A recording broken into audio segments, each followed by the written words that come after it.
Assalamu alaikum wa rahmatullahi wa barakatuh, and welcome to another episode of Stronghold Sessions. Today, I am joined by Dr. Shadee and Ali. Assalamu alaikum. How are you doing, Sheikh? Wa alaikum salam wa rahmatullah. How are you? Thank you for having me on. Alhamdulillah. So let's just get into it. We're going to be talking about prophetic masculinity and this. So the first question would be this, just right out the box. When you hear the phrase prophetic masculinity, what comes to mind for you personally, on a personal level? Is it strength, mercy, balance, or something even deeper? Because a lot of men today confuse masculinity with just muscles or dominance. What's the prophetic model that corrects those extremes? It's responsibility and burden, carrying burdens. That's literally what the Quran tells us when Allah says, "Ar-rijalu qawwamuna 'ala an-nisa." It means they carry the burdens and responsibilities, certain ones, the hard ones, for the women in their family. Because you cannot have masculinity without femininity. You cannot have any meaning to males without females. So hence Allah Ta'ala, when he gives a definition for ar-rijal, he gives it vis-a-vis women, right? Which makes total sense, because these two things they come together. With one alone has no meaning in itself. Right? If the only thing that existed were men, we wouldn't even have a concept that we're men. We're just people. Yeah. And if, for example, rocks, they're just rocks. Right? Without some opposite, we can't even conceptualize on a dual classification. So the classification of what it means to be a man has to be in relation to its corollary, which is the female. Hence, Allah gives it in just 3-4 words, Ar-rijal qawwamuna 'ala an-nisa, which means they're standing over women, okay, or for women, depending on how you want to translate it. But what it actually means is they're fulfilling certain responsibilities and carrying certain burdens for the females of their family, being their mom, their wife, their sister, if she doesn't have a dad or a husband, and their daughter. Definitely wife and daughter for sure, until daughter gets married. Could be mom if the dad dies. It could be sister if she doesn't have a husband or a dad, okay, and she's dependent. So that's essentially the definition and the chief attribute of a man in the Sharia and in Islam. So would you say that, like, wherever a man goes, he has to ensure that justice happens all around him? Like, I told this story in the Stronghold of why we have police officers these days. And in my opinion, it's because men stop being men. Mm-hmm. We need actual real men that are armed and able to serve the communities to protect women. Mm-hmm. We're also we have police so we can protect other men that can't protect themselves. So that's my whole theory. I don't know what you think about it, but I think that the police today exist because men stop being men. Men start paying attention to their comforts. Men start paying attention to their desires. And so, for example, if somebody comes into your house and, God forbid, does something to your family that's, would you be okay with saying, well, I'll just call the police? Are you actually okay with watching your wife and your kids get victimized? Mm-hmm. and you couldn't do anything about it to protect them until the police came, until the real police. And that's why it's so important for men to train their bodies physically, have control over their desires, learn how to defend yourself and your family. If you live into a state or a country that allows, arming yourself legally, like we do here in America, do so. And there's a lot of men that are like, well, no, I don't want people to, think that Islam is terrorism or is extreme. Bro, what are you talking about? What's extreme about defending your life and defending your wealth, defending your house? There's nothing extreme about that at all. Did you agree? Or? Well, Allah doesn't give us a choice. You have to. You have to immediately defend your family when they're threatened. You don't have a choice. You can call for backup. That's one thing, but you have to do it now. You can't sit and witness, and to be unable to do it is a disaster. That's really a catastrophe. You'll never look at yourself the same. Right. And hence, and she won't either. She won't either. She won't either. So you have a problem, right? Yep. And hence, certain things you may say, oh, well, they're common sense, but alhamdulillah, Allah Ta'ala took the burden of thinking about this off of our shoulders, and he just commanded us to do it. And it's a command, divine command, that whatever is in your care of children, of little boys or girls, or of the elderly, or of your spouse, you are commanded to ensure that no one aggresses upon them, even with their eyes. Forget with their hands. Think about this. What is the dayuth? الرجل الذي لا يغار على أهله. His definition of the dayuth. The man, he's not jealous. That means a woman could be, or protective, I should say, because some people, they confuse jealousy and envy. Protective. That means a woman is sitting in perfect modesty, yet a man comes and stares at her. We're not saying with his hands, with his eyes only. And he's coming in for some reason. He's in your house. You let him in the house, and you notice he keeps glancing and staring, let's say, at your wife or your daughter. Okay. So what is the Prophet ﷺ said? A type of person who does not enter paradise is the dayuth. So that means your qualities are off. Something inside you does not know its responsibilities. And hence, she didn't do anything wrong. He aggressed upon her with his gaze. That's deep. And you're expected to do something. That's with his eyes. Imagine then with his hands. Right. I mean, that's I think that's the whole thing behind the stronghold of sultans, why we don't focus on one thing. Because I don't know if you agree, you can tell me your opinion.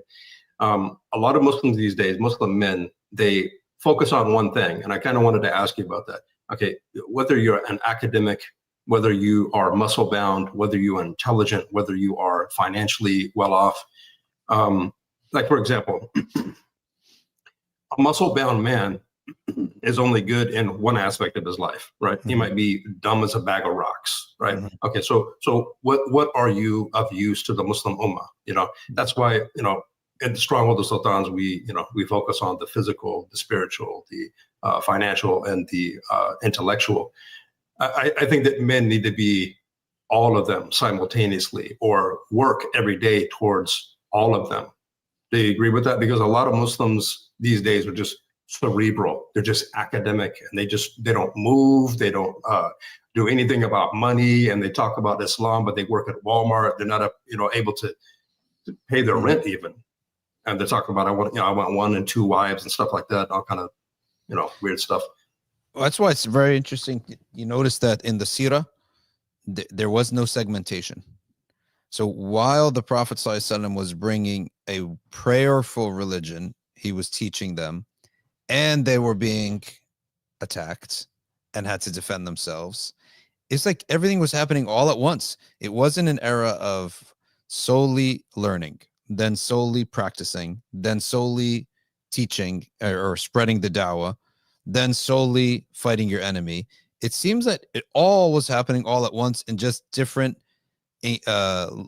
amounts, but they were all happening all at once. And that's really why model. That's why the prophetic model cannot be segmented. Secularism is a segmentation of things, and hence imbalance occurs. And in Islam, it really doesn't even allow imbalance. Even when I tried to, in my past, to give you an example, try to just do one thing, I couldn't. Your obligation to family will stop you, right? Obligation to family will force you. Now I got to attend a wedding with all this stuff going on, and I'm trying to be in a different mental space. But Allah says, no, life is all one. And to segment something is an unnatural process. And if Allah wants to segment you, he'll create the circumstance. Like COVID segmented us. Like everything just social just got shut down. Okay, that's from Allah.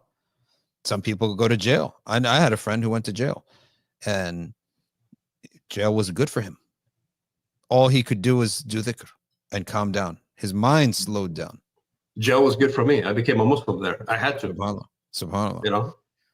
Mike Tyson said the same. Yeah, Mike Tyson as well. I mean, sometimes, especially in my case, especially in like Tyson's case, for men of our nature or whatever you want to call it, Allah needs to put us in a cage and just say, hey, man, I want this for you, and you're going to accept it whether you like it or not. Going to prison and a maximum security prison was not ideal to me, not going to jail or being arrested a day in my life. But that's what Allah wanted for me. And that's what happened, period. And now look at the end, the outcome. Yep. So when Allah wants something like solely and seemingly singular like that, then he'll make it happen. But we shouldn't segment ourselves. We should live that balanced life. And that balanced life will come by following the commandments of the Sharia. Allah Ta'ala, his commands will direct us to certain things. It will obligate us to do certain behaviors and certain things. And that's ultimately another way to define masculinity is what happens to you after you follow divine command. So divine command to lower your gaze will lead you eventually to marrying, which will lead you to having to work, which will lead you to have to come home to help nurture a family, which will lead you to even doing things that you didn't think were masculine, like going to places like amusement parks or to soccer practice, or things that you would have thought in your 20s, oh, no way, this is not, that's just something for like middle-class dads or middle-aged dads. That's totally masculine. Totally masculine right there. You have to do it. It's something you're nurturing another human being, right? Or even going to different recitals or different plays that kids are in, where you think, like, what am I doing here? No, you're nurturing someone's heart by giving them attention. You're being an active father. That's what you're doing, and that's masculine. That's it. I wanted to ask you a side question about, because I've heard this since I've been Muslim. When things like Palestine happen, when things like what happens to the Uyghur happen, a lot of, I call them males out there, say, well, what can we do? We have to just wait for the Imam Mahdi. And here's my thing. Wait for what? Wait for what are you going to do for the Mahdi? Give him a bag of Cheetos and tell him how to play Fortnite or something? What are you going to do? Do you think that Imam Mahdi is going to just, oh yeah, I need you. Yeah, the guy that's fat and can't run 5 feet down the street without getting winded. Yeah, I need you. Yeah, you're going to be in my army. What do you say to people that say the solutions to the problems as of us being responsible men and changing things around us and protecting our ummah? What do you say to the people that say we're just going to wait? Me, I like to say, I'm not going to wait. I'm going to prepare for Imam Mahdi. So I'll be actually somebody worthy of anything. What do you say? Well, I say, where did you learn about Imam Mahdi? From Islam, from the Sharia. All right. Where did the Sharia tell you to wait? Since you're speaking from a Sharia a framework, and Imam Mahdi only comes to you through Islam, through Hadith, then all of your behavior analysis should come from Hadith and from Islam and Sharia. So where is waiting ever a commandment from Allah Ta'ala? So you're inconsistent within your own philosophy, that person. All right. So the messenger of peace, what is Imam Mahdi coming with? Is he coming with angels from the heavens? Is he coming from a new law, with a new law? Imam Mahdi is coming with nothing other than the Sharia, which we already have in between our hands in these books. Okay. We have the Sharia that he's coming with. So our job is to do what we can of it until he comes. Like you said, when the Imam Mahdi comes, is he going to do the job by himself? He's not. If the great messenger of Allah, Muhammad sallallahu alaihi wasallam, ended up with 120,000 Sahaba, and in the beginning there were maybe a handful that helped him, then the Ansar came and they were a couple thousand, and then it grew and grew and grew, because the mission required all of these people, and it was an honor to them, but also a practicality. A person can't be in two spots at the same time. So other Sahaba did things. Likewise, when Imam Mahdi comes, he's going to need people to do jobs. Okay. Imam Mahdi is not the creator who has no needs. No, he has needs. He needs to be in one spot at one time. Therefore, he needs you to be in another spot and someone else to be in another spot. So what is going to make you worthy? Who do you think he's going to select? That's what I'm saying. Yeah. Is he going to select the movers or the waiters? Is he select the person who was, and how do we know that that the Mahdi only comes upon a generation of movers, right? Not a generation of sitters. And here's the bigger thing. How do you know he's going to come in your lifetime? And you just did nothing in your lifetime, waiting for somebody that couldn't come, might not come in your lifetime, and you did nothing but wait The Imam al-Mahdi has no religious rulings related to him. The descent of the Prophet Isa bin Maryam has no religious rulings related to us. There's belief. That's it. Belief that Isa bin Maryam will come back. But is there a religious ruling related to that? There isn't, except that when he comes, you have to obey him. He's your Khalifa. Period. Now, when I asked Sheikh Ahmed al-Maghili about al-Imam al-Mahdi, he said, all of us are supposed to try to be Mahdis. Of course, Allah has only chosen one Mahdi. But what's the attribute of the Mahdi? He acts upon the Sharia. He said, then you should try to be one. That's why when the Mahdi came from Sudan, you know about the history of Sudan, the biggest fight against the British was established by an Imam who claimed himself to be the Mahdi. Right. Yet the Sunni scholars there did not render him a blasphemer. Why? Because the Mahdi is not a position different from men. Right? Yeah. So the maximum, you were wrong that you're not the Mahdi that the Prophet was talking about, but to claim that you were the Mahdi did not put you in blasphemy. Whoa. Yeah, it doesn't put you in blasphemy. The Mahdi is a specific person who acts upon the Sharia. You think you're him, but you're not. The Mahdi is not a prophet. Hence, claiming to be the Mahdi is not a blasphemy. It's an error. You on this matter are wrong and saying something about divine knowledge that's not true, but it's ultimately the Mahdi is a human being. He's a man, right? So they didn't put him out of Ahl Sunnah or out of Islam, and they fought up side by side with him against the British. So all of us should seek to have the attributes of that Mahdi. Mahdi qualities, nothing wrong with that. Mahdi, he's a guided Imam. So you're a guided Imam in your little world. I'm a guided Imam in my little world. We have to try to be that in our little world. Absolutely. Let's switch gears, Sheikh. So as an Imam, you're in the trenches every day, right? If you had to pick one area where you see today's young men and women really struggling, what would it be? Is it knowledge? Is it discipline? Or is it the obsession with the dunya and its distractions, in your opinion, from what you see in your community? I think there's a struggle in understanding a holistic perspective of life, and possibly the whole idea of being a teenager. I think we all suffer from it because it's a made up category, and it slows down growth into adulthood. We all suffered from it. It's just a made up category in which I believe you have to do something unnatural, which is just sit around, learn theory. Right? I think that's unnatural. It's not good for anybody. This whole phase of life where you're just sitting around learning theories, academics, right? And I'm not saying that the people who are doing this are blameworthy, because we're in a system. You end up living with the system. No single individual can flip a system and transform society. You can't defeat society. You can maybe try to influence it, but at the end of the day, we all have to live, whether we like it or not. We're going to live, and we're not going to experiment on our kids.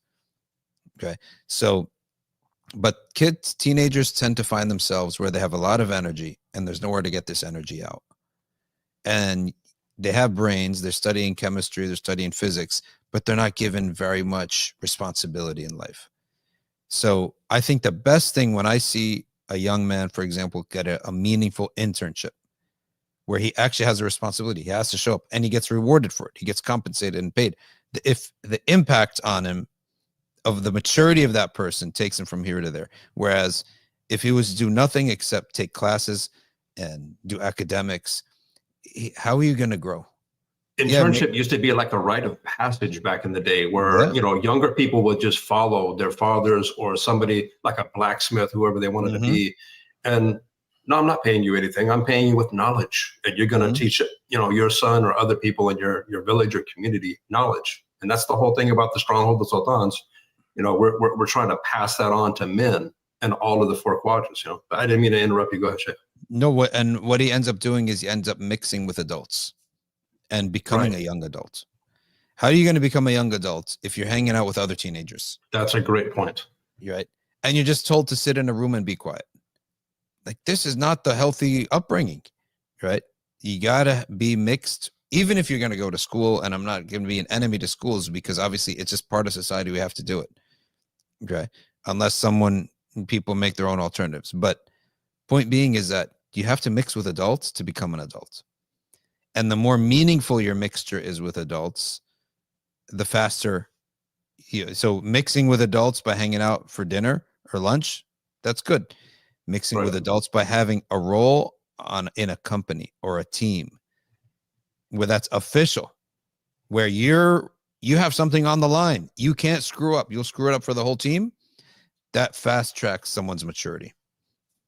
So I think that phase of life, that's the biggest challenge. The society seems to have trapped them in a phase of life from growing faster than they could grow into adults. Totally That's agree. what I think. Yeah. Totally agree. Okay. So when you look at young men today, I'm talking about around you. Everything that I'm asking you is everything around you in your community or from what you see. So when you look at young men today, what is the biggest chink in the armor? Where are they the weakest? Do you think it's a lack of confidence, a lack of drive, or a lack of submission to Allah subhanahu wa ta'ala? Biggest weakness. Lack of direction is the number one thing.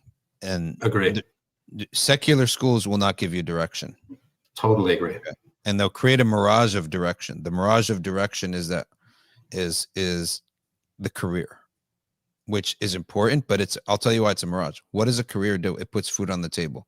What does food on the table do? Helps you stay alive. So you're just in a cycle of eating and staying alive. But what is the purpose of life? Right. Yeah. So yes, it's almost like saying, what's the point of getting a car? Oiling it up and gassing it up and changing the tires every few years. Yeah, and changing the oil once every a year or two and getting gas once a week. That's not the point of having a car. Mm-hmm. The point of having a car is you have a meaningful destination to go to. So secular education is robbing a whole generation of this question. Like, what is the purpose of the whole thing? And that's why religiously educated youth have an advantage. Once you study the Quran and you study God's word and you're from a young age, you know the purpose of life. What is the purpose of being a man? What is the purpose of being a husband, a father? Mm-hmm. These are things that you just don't learn.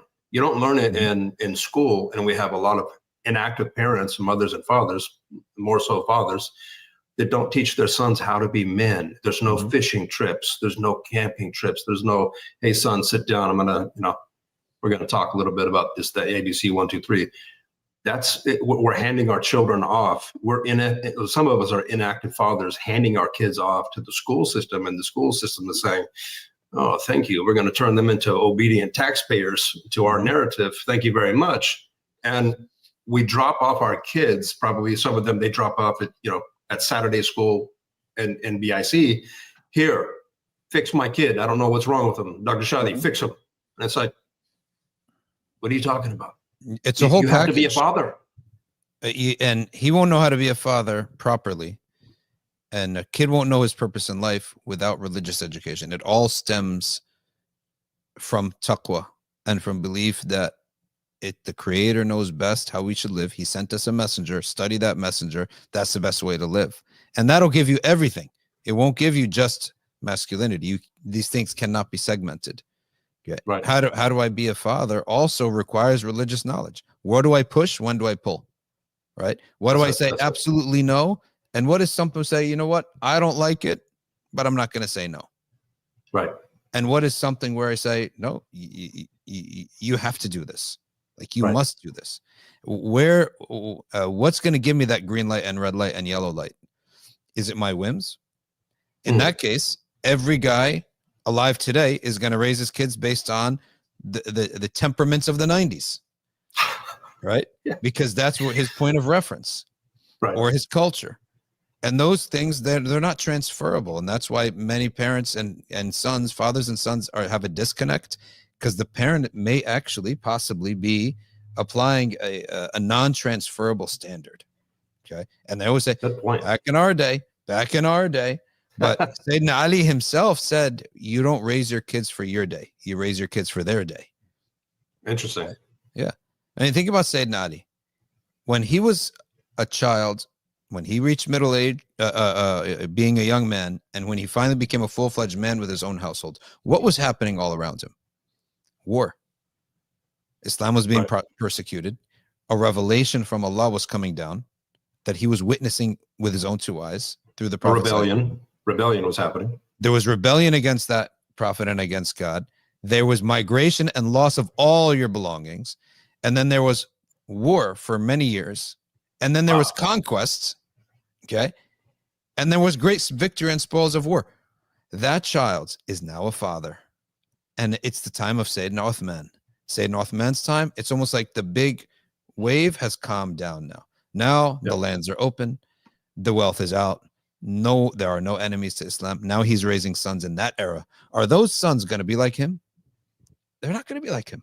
They didn't So experience he cannot expect, you can't expect, all those companions cannot expect now our toughness to be the standard, because you were so tough because of the what was heaped upon you. So you now have to raise them on a standard fitting their time. Wow. We get that's why Sayyidina Ali said you raise your kids for their time, not for your time, right?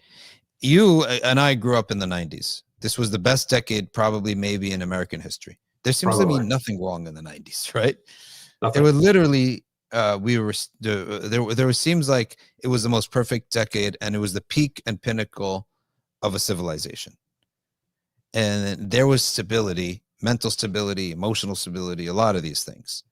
Now you come upon a generation of diagnoses, of misuse of the word trauma, excessive use of trauma, a lot of emotional issues. Okay. And you just sort of shake your head. But you have to consider that our youth are growing up with this stuff around them. That's true. So we make fun of it, but that's true. That's true. Yeah, we have to consider that. And not that doesn't mean submit to it. It just means factor it in when you're dealing with people and understand it. Yeah, you have to understand it. Right. So, but it goes back to your question, is the sense of purpose, I think. Once you have a sense of purpose. And direction. That's actually, and your source of direction is the Quran and the Sharia. And I say just those like interchangeably. And it's not YouTube. It's not YouTube. I want a lot of people to know that, you can actually go to somebody like Dr. Shadee al-Masri at safinasociety.org and get a real teacher. It's not only him. It's not only Dr. Shadee al-Masri. There's so many things at Safina Society that you can learn, like Aqidah and Arabic and Sirah and so much things that you can learn from an actual teacher. Teachers with sanad. That's the important thing. So we're talking about direction and purpose. Stop thinking that you know everything by reading Kitab al-Tawheed or one book or watching a few videos and thinking that you're mujtahid. You're not. I promise you that you're not. Go to a real teacher, go to a real organization like Safina Society and get your education. So go ahead. Yeah, I'd like to add that what you're saying there about meeting with a human being. Yeah.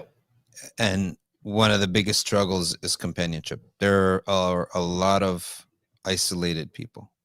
Ooh. And that's probably, even before we even get to the concept of purpose, like you need to get your purpose from somebody. Usually someone teaches you these things. As you said, you got to have a living teacher. So the lack of suhbah, lack of meaningful companionship. And for me, the way I look at it from my experience, it's not just the people you're with, it's the amount of time you're with them. In our local little community, we probably see one another minimum 2 times a week. That's great. That would be a bare minimum. Once the school year starts and the kids start going to HIFs and they go to practice and they go to, and all the classes start up again, it literally may be 4 times a week. Right? It may be 4 times a week that you're crossing paths, sitting together and being together. And that's really what makes a human being. You're absorbing all that experience and all those conversations and even all that love, all right, between you and the community. And that's really why they say it takes a city to make a man. It takes a village to make a man, right? So that's the idea here. I think that what you're saying is so true, because when you come down to Dallas and I'm around you for, a day or two, it's just like my whole life changes. The whole way that I feel, physical, emotionally, mentally, spiritually, everything changes because you're around people that are diligently and actively seeking the pleasure of Allah subhanahu wa ta'ala. And when they do this, their mannerisms reflect in that. And it rubs off on you. It's impossible that you can't catch that vibe. You know what I'm saying? It's an osmosis that happens. It is. Yeah. That's why when groups, how else would you explain that? Yeah, it's when people come together, a type of osmosis happens that we can't see. And everyone pitches into that osmosis. And then some people more than others. And who do we elevate? We elevate the person of the Quran. The person who's going to tell us something about the Creator that's useful. The person who's going to act upon it the best. Those are the people who should rise up to the top in the group, because they're going to emit some positive examples and positive. It's like an unseen osmosis that occurs. We can't see it, but we know it happens. Right. So, are you ready to get into the murky waters? Here we go. Next question. Are you ready? Yeah. There's stormy waters ahead. Let's talk about modern day marriage expectations. Okay. Some sisters are saying that they want the 6 foot tall guy who makes 6 figures and has a 6-pack. The reality is the percentage of men like this is tiny. I think less than like 1%. And even you have to factor Muslims in, because Muslim sisters have to marry Muslim men, right? So what are your thoughts when you hear this type of criteria? My thoughts is that the women that you're listening to must be coming from a certain sector of society, right? That's so polite. I like how you put that. And they cannot possibly reflect all women, right? And you got to find where they don't reflect all those women. There are a lot of reasonable, pious, and good women in the world, right? Otherwise, no, you have a complete lineage cut in the next generation. But that's what I would have to say. That person who's, if you're talking to that group, where are you hearing these women from? Where, right? Social media usually. Exactly. So cut that as your source, and don't use that to now judge all other women, because I guarantee you will. There are women who do not have these criterions and who have much better heads on their shoulders and are totally normal. 100% agree. Those are those types of women willingly will not go on certain podcasts. Okay. Ever. Right. And ever. be on the internet the way those other women are. Exactly. And to flip that, Shadee, what do men need to start expecting from women just beyond looks? There's a popular trend going on TikTok where women are saying that they are the table. You know, when a man asks you, you know, what do you bring to the table? You say, I am the table. I am the chair. I am the, and it's just like, I think we're circling back to this thing of where are you seeing these perspectives from these different type of women? And it's usually social media. So what should men be expecting? Because something that I have always said in my videos and time again in the Stronghold of the Sultans is women really need to know the difference between sexual attention and genuine interest with people that actually want to marry you and take care of you. What do you think? Well, you have to look at them as, rather than a deal, you have to look at them as corollary creations. They're both created for one purpose. Okay. You are not created just to get something out of her, and she's not created just to get something out of you, but you both have a similar purpose. If you start viewing the male and female, husband and wife, like that, it'd be much easier for them to get along. Because now the question is, how do we achieve our purpose together? Like, how can I help? What do I bring to the table and you bring to the table? Not for me, but for our purpose. Right. And that's exactly how I believe successful marriages work, because they're not viewing each other as consumers. Like, I'm a consumer and I need you to justify why I should give you anything so that you can give it back. So that's like a two-way, but really it's a one-way. It's a purpose. And if you both have the same purpose, then you ask yourselves, like, how are we going to help each other get to that, point and that goal? That's why you need a belief system. Right. Because other than Without a belief system, what's the purpose of marriage? Like, what's the Period. purpose of any friendship? And if you notice, outside of spiritual centers, what is the number one most popular in the secular world place to meet? It's the club and the bar. Right. And clubs and bars, no one's there going for any purpose except desires. Period. Right. So you're only going to find someone who likes you because at some point you fulfill one of their desires. Mhm. So again, it's this type of relationship rather than both having a purpose. And so when we're talking about this, women, sisters are walking around with a 666 list, and guys have their own list. But right. These are the goal is to try to redirect people to a life of piety and a life of service to the Creator that has a mission on this earth. And once you have that mindset, then you look at who can help me get there. All right. And I would also help them get there. And that's the goal, not my desires. Because if your goal is your desires, the Prophet ﷺ told us what it is. He says it's a mouth that will never get filled. It's a mountain of gold. If you get one, you just want another one. So if you were to get all of your desires met, what did the Prophet say? He said, well, once you meet those desires, you're just going to wish for another one. And that nothing can fill this desire except the dirt of the grave. In other words, it's not fillable. If me and my desires are the only criterion, it's not a fillable. It will never be satisfied. Ever. But if we have a higher order purpose, then yes, then Allah. And what does Allah say about a happy couple? Allah Ta'ala says they're made happy because He made them happy with one another. SubhanAllah. Allah says in Surah Ar-Rum, He is the one who brings the serenity between them. And hence, that really goes back to the previous question, which is purpose, sense of purpose and understanding of what the goal is. Here, when we get to marriage criterion, the whole view needs to be changed. Rather than sizing one another up for how you benefit me, we should be sizing one another up on how you can help me get to my higher. How can you help get to our higher goal? It's almost like you're holding somebody hostage or something. If you give me my rights, I'll give you your rights. And it's just like, wait a minute, time out. Let's focus on the purpose of marriage, getting there, the purpose that you talked about. Sheikh, do you believe in feminine and masculine energy?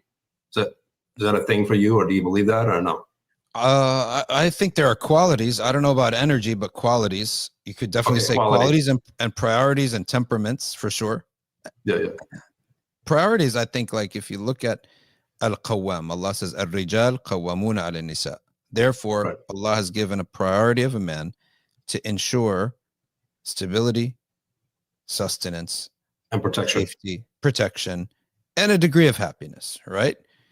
In other words, there's no point in having a lot of food in the pantry and alarm systems and guard dogs, but we're unhappy in the house, right? So there's no point in that. So that's sort of understood. But ultimately, if he's doing that, she's not doing that. She's not responsible for that. Therefore, she's free for other things to do. And if I have that, and if I'm doing certain things, I guess you could say colloquially, I bring that energy to the table. And then she's not doing those things. She's doing other things. I guess she's bringing that energy to the table. But point being is that by responsibilities and by the actions that we do, we prioritize certain qualities. Right. And I love that analogy that somebody once gave that said that if you were to go into drop your daughter, 5-year-old daughter, to pre-K or kindergarten, and you find the room is filled with some bearded guys, how would you feel? Oh my God, not safe. We're going to a different one. No, yeah, let's go to a different school. Yeah, right. So that makes sense, right? Because that the expectation is not for a guy to have a limitless patience for screaming and yelling and tenderness. No. That's not the expectation. It's not. Right? It's not realistic.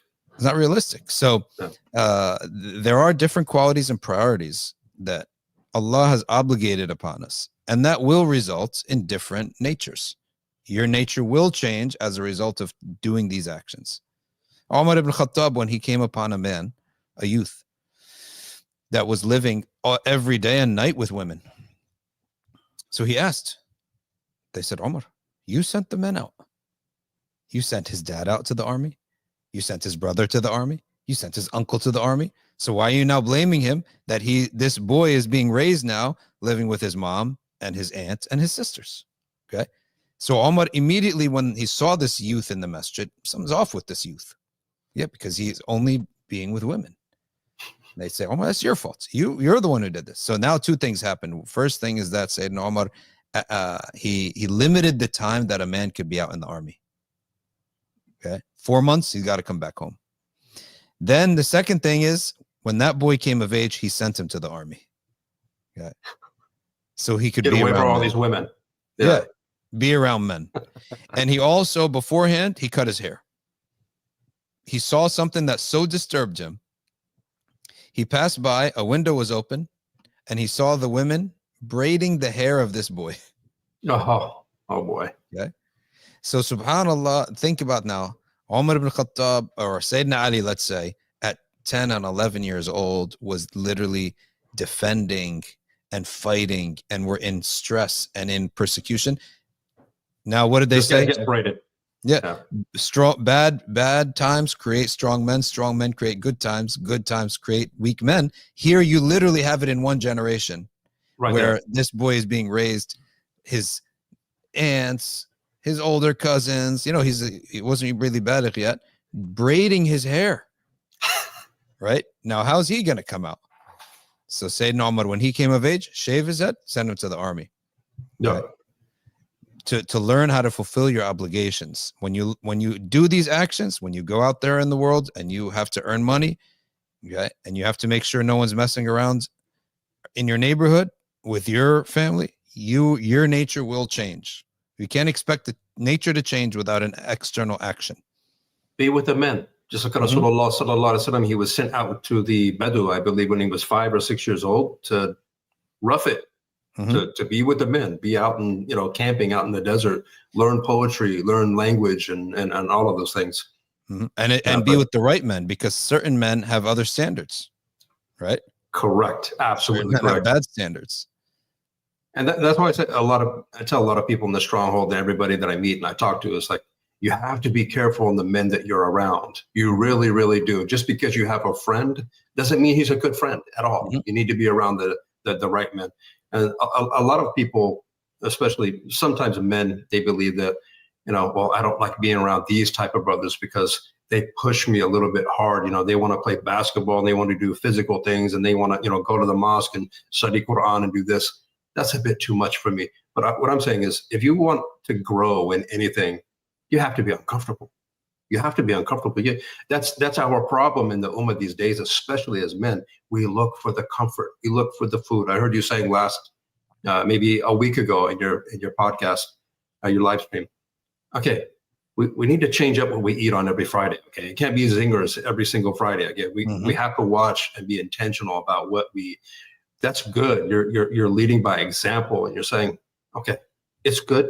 Yeah, I've never had a cheeseburger in my hand and say, I guess I got to eat this. It's good. It's delicious. We love hamburgers, cheeseburgers, but there's got to be a balance in your life, especially in a man. Yeah, there's got to be, because there's, these things have extremely adverse effects on testosterone, which will affect a marriage too. Right. Exactly. So you'll find yourself lazy, sluggish, tired, and then you don't look good, and all that is can't work out, can't perform sexually with your wife, nothing, zero. All these are disasters that will creep up on us if we don't take advantage of it now when we're still young enough to change course.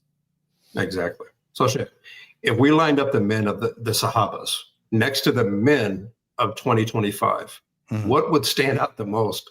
What did they have, the Sahabas have, that the men today in 2025 are missing? So being faced with the harshness of nature and man.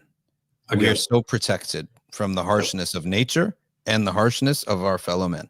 Allah Ta'ala describes men that we have in us as human populations. Ba's shadid. لِيُذِيقَ بَعْضَكُمْ بَأْسَ بَعْض. Allah says that sometimes you will taste the meanness and the strength of one another. If you look at, even just go back pre-modern times, the Sahaba is going back 1400 years. How about just go back 400 years, even 200 years? The meanness of one group of guys towards another was so difficult, right? That every community was a small group of armies. As every group was an army, right? You had to be. Every Native American tribe was its own army. If you think about it, it was a tribe and an army. And what humans could potentially do to one another, which in the West, at least, we're guarded from it. Highly policed society and protected society from other nations coming in against us. Right? We have no clue. And in that, we live in a bubble of safety that has never existed like this in the past. You can go to the past and read about, let's say, a princess and how her life was so posh.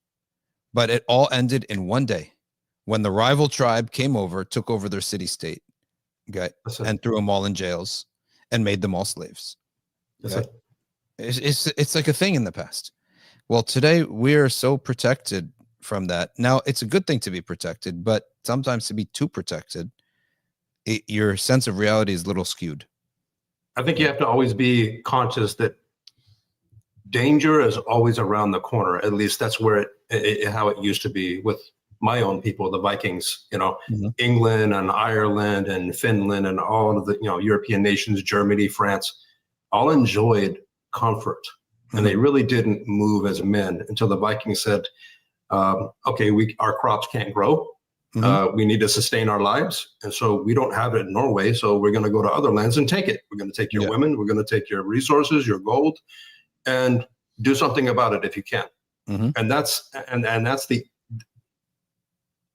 reality, I think, honestly. I mean, we don't live in Viking times, but it could happen at any time. I'm reminded of, in the 13th century when the Mongols invaded Baghdad and made pyramids of skulls of the Muslims. And the Khalifa at that time literally got wrapped up in his own Persian rug and trampled to death by Mongolian horses. And we need to learn from that. We got it. And really, Sheikh, if you look at it historically, that happens again and again in history. And we don't learn about that. Here we are in 2025. I have a group called the Stronghold of Sultans. I'm trying my best. You're trying your best. And here we are in 2025, just continuing that comfort without being uncomfortable and growing physically, spiritually, intellectually, and financially, all at the same time. We're just thinking, we're okay in our life right now. We're sitting on the bench of life. We're watching the game happening and wondering why the Muslims are lagging behind all of the time. You know what I'm saying? We think that we're not in Mongolian times, but in reality, we're just really deep in the empire. And the Mongols of the last century were the British. Then the Mongols of this century are the Americans. We are living with such wealth because they went out and literally did that stuff to other people. They traveled, bombed the lights out of other people. The British went in with superior technology because modernity started in Birmingham, England, if we're talking about the factories and stuff. And then while the British Empire was going on, the machine gun was invented. And the machine gun was literally a guy sitting and cranking out bullets like this. He'd crank it out, and he literally could kill an entire tribe of Sudanese people by himself without breaking a sweat. And these Sudanese are coming with spears, and he's far away, cranking them out, and just turns, crank more, crank. And literally one dude, because of modernity and the machine, can kill an entire tribe. And 5-10 more soldiers, they could kill 100,000 Sudanese people without breaking a sweat. So we're deep in the empire. That's the only reason. But if we ask Iraqis, Afghanis, Sudanese, Algerian, they know very well that the law of the jungle still applies. And you ask today the Palestinians, the law of the jungle still applies. Still applies. It still applies. And it will. That's the thing. It never goes away. Change. It doesn't go away ever. It never went away. This is the nature of mankind. Conflicts will always happen until the day of judgment, period. We need to know that, and we need to act like we know it. We really do. It's funny, like Texans and some people in Pennsylvania and Florida, what they call the free states, they actually have this on their minds. And their mind is like the government is just another group of guys, right? And we have to be suspicious about them. They don't view the government as some kind of default. They view government as that's another group of guys. And they could come and take our belongings too at any time. There's a group in Pennsylvania that you'd probably like wonder what their deal is. They actually do morning patrol. And you live in suburban New Jersey, Pennsylvania, Delaware. No one's coming, right? But these guys, they're ready. It's a group. They do morning patrol of the neighborhood, armed. I applaud that. They do it legally and everything. It's that you just never know what's coming. So they take a walk on foot, okay, and they walkie-talkie what they see. Love it. And I saw a documentary about these people, and it's all they've told the authorities we're doing this, and the authorities are amongst them. They're all like one neighborhood, right? And they do a morning patrol. If you go down in Texas, there's still a vibe that at any given moment we may need to break away. Militias all over Oklahoma and Texas. Yeah.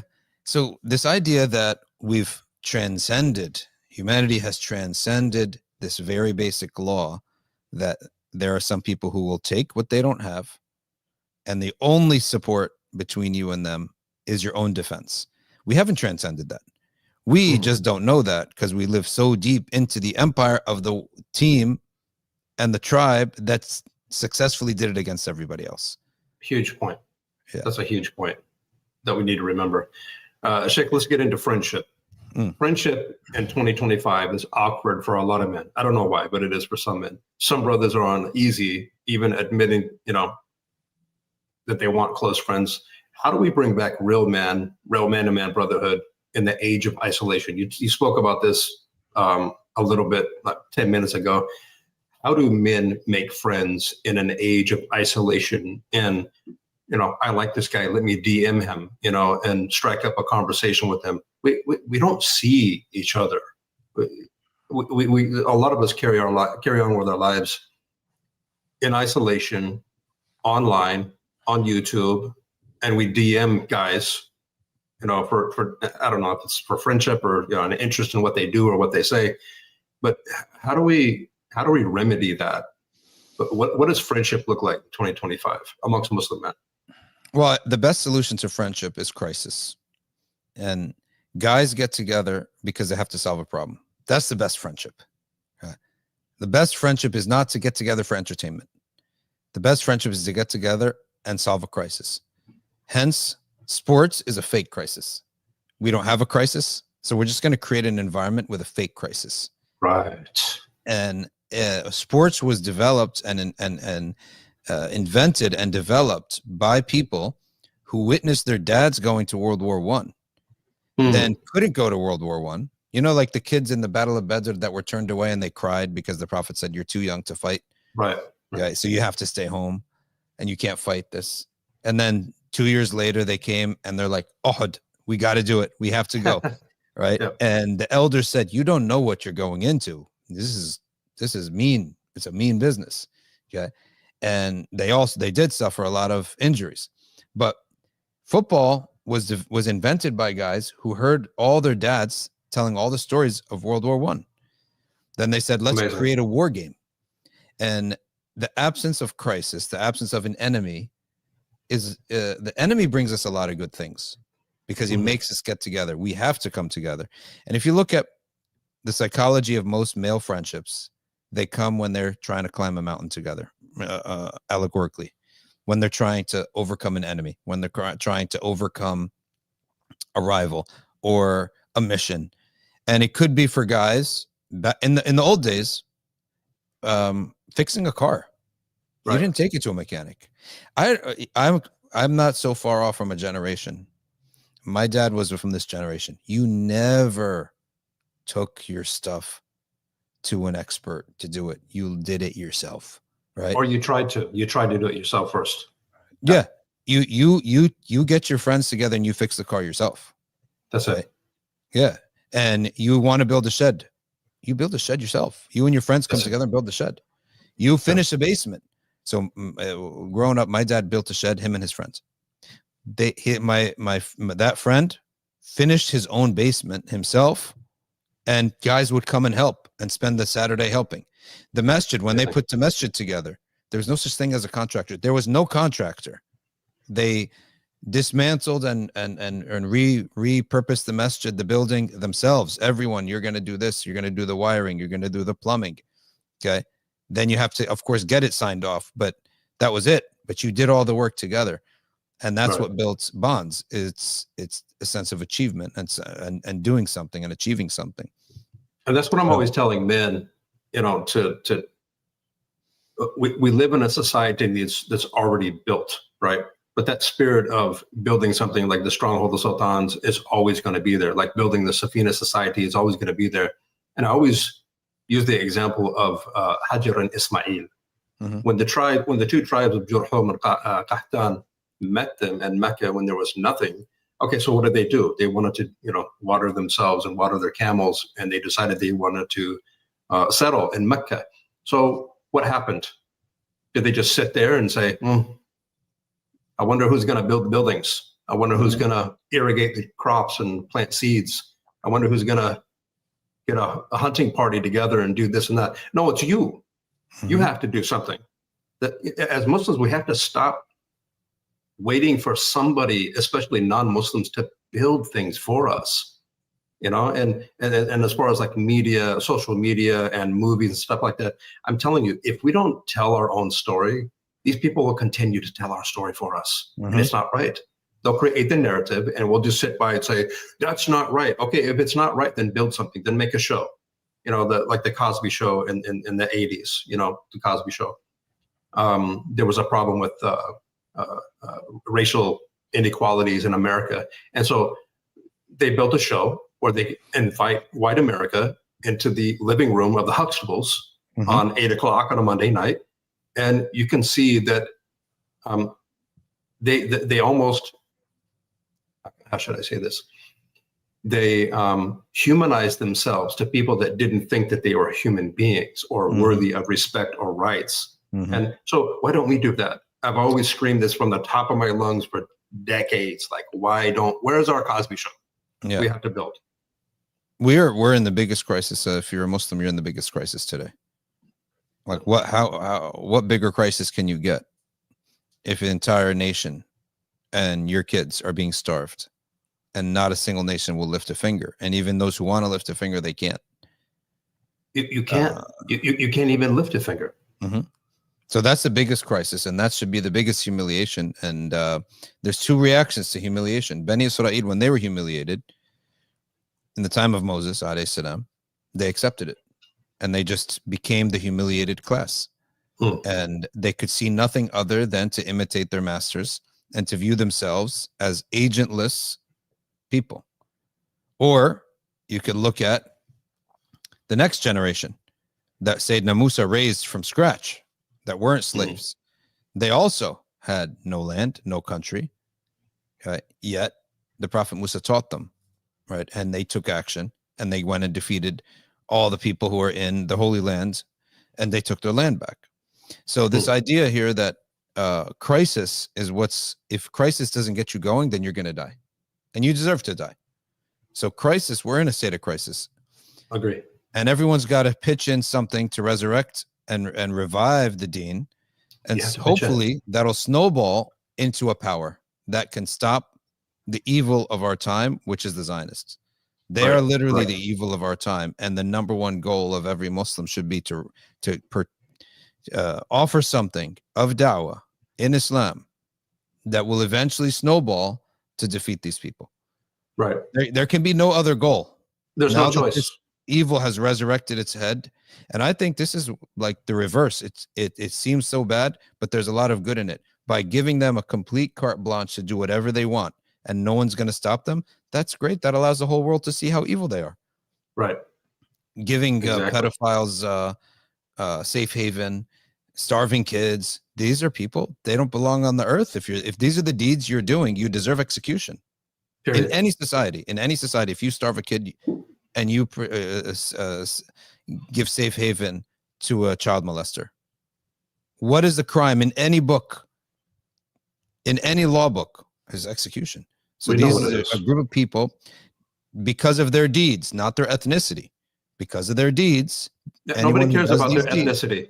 you need We to be care about stopped. morality. We cared about morality. And nobody is Jew hating or anti-Semite. I would say this. I don't care if a kid is starving. I don't care what religion he is. I don't care if he's a Jew. I don't care who. I don't care if he's an enemy or whatever. Feed the kid. Mhm. You know, feed the kid. Let's go to Father Sheikh. I'm trying to run through this because I know you're limited on time. A lot of dads think their only job is to pay bills, not bond with their kids. Where do you see fathers dropping the ball the most in your community or in general? There's a little thing that I think is actually a big deal, and it's teaching mannerisms, like how to talk to somebody, how to enunciate your words, how to shake hands properly, how to walk properly, how to dress properly. These are what we call basic, like adab am, general manners. And that will really make a difference in people's perception of that kid, right? And the ability for, let's say, a teenager, when if I were to tell you there's a 12-year-old, most 12-year-olds, unfortunately, they haven't been taught this thing. And the best sign of this is when we say, how are you? And he says, good. So that's someone who's never, no one ever taught him that how are you is just an appetizer. It's an opening question. It's just a lob. Right. I'm lobbing you the tennis ball to start a discussion. It's actually Back not and a forth literal conversation.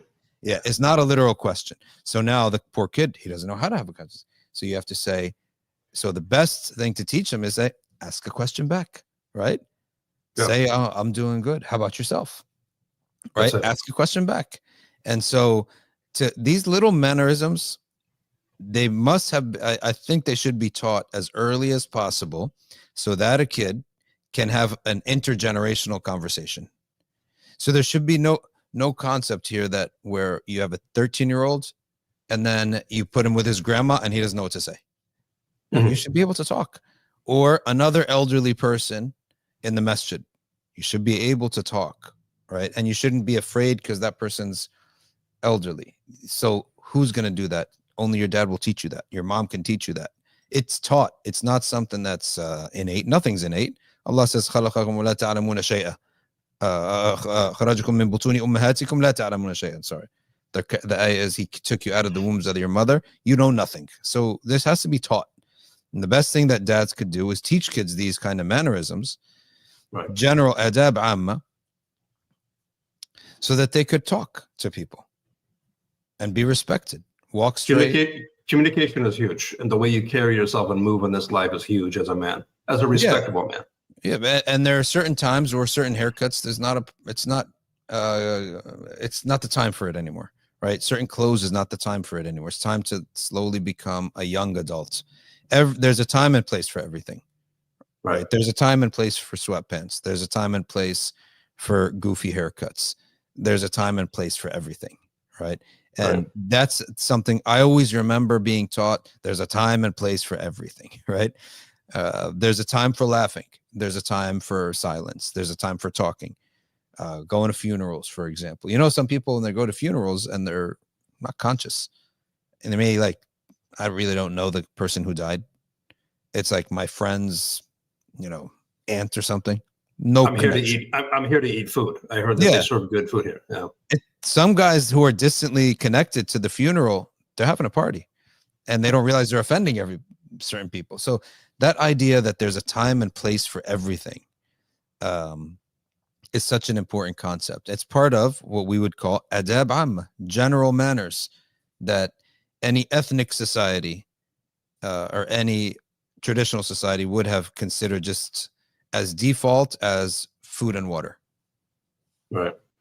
If you could take a Sahaba, this is a hypothetical question. If you don't want to answer this, just tell me. Yeah. If you could take a Sahaba and plant him in the world in 2025, what would it be and why? And what would be the outcome in your opinion? All of the Sahaba who had great amount of knowledge, and in particular, Ali ibn Abi Talib. The reason is he was the wisest. the Prophet ﷺ said, "Aqdakum Ali," the best in judgment is Ali ibn Abi Talib. But I would say that all of the Sahaba who had knowledge of the Quran, if you know Allah's word and you know Allah, you understand His creation. And the best in judgment was Ali ibn Abi Talib by the word of the Prophet ﷺ. Okay, and so the ability to adapt to me is about judgment. Yeah, it's about making judgments. And also, what's my other reason for saying Sayyidina Ali ibn Abi Talib? Which of the most knowledgeable companions lived through the most? Huh. He lived through it all. It's got to be him. He lived through, and you're asking about who can adjust. He adjusted already in our lifetime. From childhood, literally seeing everything. From childhood, when he saw that his cousin and his foster father, Muhammad, was a merchant and a man in the eyes of Quraysh and in the eyes of the world, a man, not a prophet. He saw that. He was cognizant when that happened. He then saw the entire gamut of the message and the Khilafah. Amazing. Okay. It's amazing that someone lives through that. So not as an observer either. How can you walk away with that and not get wise? How? Exactly. And he's in it. He is neck deep in every single instant with the Prophet. There's no one with a life like Sayyidina Ali. From day one. From day one from the first moment where he's cognizant and the Prophet offers him the da'wah. That's the proof that he's cognizant. He wasn't a child that says, okay, just following his cousin. No, the Prophet offered him the da'wah. He came down the next day and said, repeat your offer. Like, how wise is this boy already to say, who does that, right? Can you repeat the offer to me? I thought about it all night, but I want to hear it again. An 8-year-old, no less. An 8-year-old. Yeah. And then he is with the Prophet every step of the way. Even when he's not there, he's doing something even equally important, like the hijrah. He didn't go with the Prophet, Sayyidina Abu Bakr did, but he took his place in the bed where you could have been killed. SubhanAllah. Then there's not a single battle that he's not right there at the front row seat. Then the Khilafah, he's right there with Umar ibn Khattab the entire time. He's in the Ridda wars. Well, before that was Sayyidina Abu Bakr. And then the only time that he had any small amount of rest was 1 decade in which he raised his sons, the decade of Uthman ibn Affan. And then at the end of that decade, he was at the front of it again at the fitna, trying to resolve the fitna. Then he becomes the Khalifa, and he's right there for the 3 civil wars.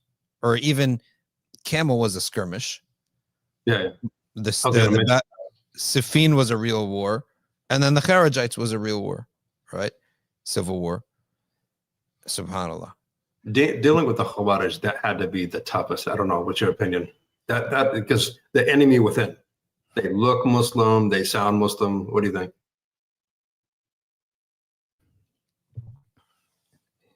You froze up for a second. Now you're back.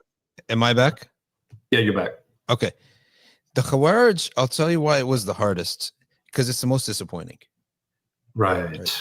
It's a different feeling. It is. Right. Like you're supposed to be with us. You're supposed to be our brothers, man. Come on. Exactly. It's the first group of people who attacked his religion. Because yes, the Syrians, which included some Sahaba, the Arabs who went to Syria, yes, they attacked Ali, but no one ever said he's an irreligious man. Okay. Even Sayyidina Muawiyah, when someone from Sayyidina Ali's camp was in Damascus, he called him in and he said, start describing Ali. He said, you're not going to like it. He's your rival, right? He started praising the religious qualities of Sayyidina Ali until Muawiyah wept. So Muawiyah, even in his fight with Sayyidina Ali, he respected his religion. He never said one thing about his religion. Sure. These Kharijites are making the most ridiculous claim. How could you say that the man reared in the prophetic household, married from the prophetic household, okay, is off in his religion? Like with all of his life experience and wisdom. No, you got the wrong guy. It's insane. And that's why until today, the people who love Sayyidina Ali are on his absorb a lot of the wisdom of Ali ibn Abi Talib. The Kharijites hate them. until today. SubhanAllah. So it's the most disappointing. It's disheartening, and it's disgusting what they're saying. So the previous enemies paled in comparison to the disappointment of the existence of Kharijites and the damage that they do. That's why the Prophet warned so much about Kharijites. They are literally a group of a strain of religion that the roots became intermingled with a poison, and it comes out looking like sincere religion and conservative staunch religion, but in fact it's a poisonous plant. It's a poison plant. You eat it, you die. It is, and it poisons all of the plants around it as well, in my opinion. 100%. It poisons everyone else. And Sayyidina Ali was specifically prepared for them. All the hadith about the Kharijites point to the fact that Sayyidina Ali is the one who will deal with them. And he was a perfect one to deal with them with all the life experience he had. Yep. It had to be Ali. It had to be Ali. Maybe that's why, it had to be Ali. Okay, so Dr. Shadee, let's wrap up, because if you know anything, you've been around Dr. Shadee, when he starts shifting in his chair, it's time to cut it short. So everything that we talked about today, prophetic masculinity, friendship, fatherhood, discipline, this is exactly why I built the Stronghold of Sultans. And something that people don't know out there maybe is, when I built the Stronghold of Sultans, I refused to do it without Dr. Shadee al-Masri. He was one of the first members inside of the Stronghold of Sultans, because I wanted to separate myself from the red pill movement. I refused to do anything except the prophetic masculinity. And I said to him, if I do this, you have to check us. It has to be, you have to be the one to say, oh, okay, fellas, wait a minute. You have to pull back. Let's get back on track. And, ABC 1, 2, 3. It's not just a group. It's a brotherhood of Muslim men striving to be stronger physically, spiritually, intellectually, and financially. And you said something in your last live stream that, if you're down and out, we do receive men that are down and out, that have suffered through divorce and everything. But it's also for men, if you have your life together and you want to help other men, if you want to be the purpose in somebody's life, or the lighthouse in somebody's life, to bring other men out, bring them up to your level, or teach them the path, or show them the path so they can do the work themselves. So we're trying to revive what the Sahaba lived. We're trying, in a modern context. So is there any final advice for brothers thinking about joining a space like the Stronghold of Sultans? You're in the Stronghold of Sultans. You see what's going on. And the main thing that I want to take the advantage to say is, the Stronghold of Sultans is not a social media. It's not a WhatsApp group. It's not a bunch of men sitting on their butts doing nothing and blah, blah, blah, blah, blah, and yapping. We actually have battle plans. And why I call it a battle plan is because life as a man, as a father, as a husband, is a battle against yourself every single day. It has to be a battle that you're willing to face and fight every single day. I've never woke up and say, yeah, I get to work out today. I get to, push myself, and, I'm up to a deadlift of 405 pounds now. That's my bench. That's my deadlift, 405 pounds. I'm 53 years old. I'm older, right? But I still do it. And I like eating cheeseburgers. I don't like watching what I eat, but I have a purpose. And for me to protect, provide, and preside over my family and my community, there is expectations that have been placed upon me, where Allah subhanahu wa ta'ala says in the Quran, men and women are equal, except Allah subhanahu wa ta'ala has given the degree of a man over a woman. And a lot of men say, yeah, that's it. No, it comes with a caveat. Slow down. It comes with a caveat. As long as you're willing to fulfill a lot of responsibilities, two of them being protect and provide. That's the deal. So don't expect that a woman should obey you just because you got a couple of these between your legs. Okay, that's not how it works. You have to perform, and you have to move, and you have to talk like a man does, like a prophetic man does. So I just want to separate myself from social media. That's not what we do. We have battle team leaders. We have mentors inside of the Stronghold of Sultans that are ready to jump in your life and get you where you want to be. That's what we want to do, right? So there's a lot of people that pay to come inside of the Stronghold of Sultans, and within a month, I kick them out. I refund their money. You gotta go, because this is not social media. This is not a place to hang out. You have to do something on some type of level, whether being a mentor or providing something or helping somebody or getting help yourself. You have to get in where you fit in, right? So I just want to separate myself from that. Anybody is welcome to join the Stronghold of Sultans. You have to be Muslim, because we do it the prophetic way. There's not, we don't all inclusive thing. No, we are Muslims. We are from Ahl Sunnah wa Jama'ah. And at the head of this is Dr. Shadee al-Masri, our resident scholar inside of the Stronghold of Sultans. He checks us, he keeps us in line, and that's what a true prophetic masculine man does. Because if you can't submit to Allah subhanahu wa ta'ala and the teachings and the sayings of the Prophet Muhammad sallallahu alaihi wasallam, you can't be a man, you can't be a father, you can't be a husband, you can't be a leader, you can't be anything. There has to be some direction in your life. So what kind of advice would you say to somebody that is interested in joining the Stronghold of Sultans, you yourself being inside of the Stronghold of Sultans, knowing everything, how we operate? The Prophet, the Quran tells us, وَذَكِّرْ فَإِنَّ الذِّكْرَى تَنْفَعُ الْمُؤْمِنِينَ. Remind, as a reminder, benefits the believer. And an advisory, a group of people who are, everyone's living a different path of life, constantly advising on the specifics of life in relation to masculinity and using that prophetic lens.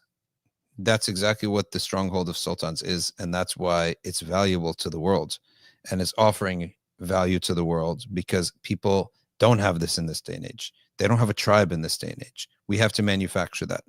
And that's why humans are what they are, because in the absence of the real thing, we can manufacture something similar to it. And that's what we're doing here with the Strongholds of Sultans, using the Prophet sallallahu alaihi wasallam and practical everyday life experience as our guide points. It's going to lead to the masculine qualities, and the number one masculine quality vis-a-vis when it comes to the women in a person's life. Here's a very simple litmus test. If something is unpleasant to do, you got to do it. And let the sisters and the women in your life live without having to do those things. Live in comfort. Right? That's literally one of the simplest litmus tests. Earning is the hardest part. Protecting is the hardest part. But there's a lot of other things in daily life that happen that nobody wants to do. Right? And a man, he always gets better when he takes on a difficult burden. And a woman always gets better when she lives in more comfort. This is how Allah made them. This is how Allah created. Certain things should never be.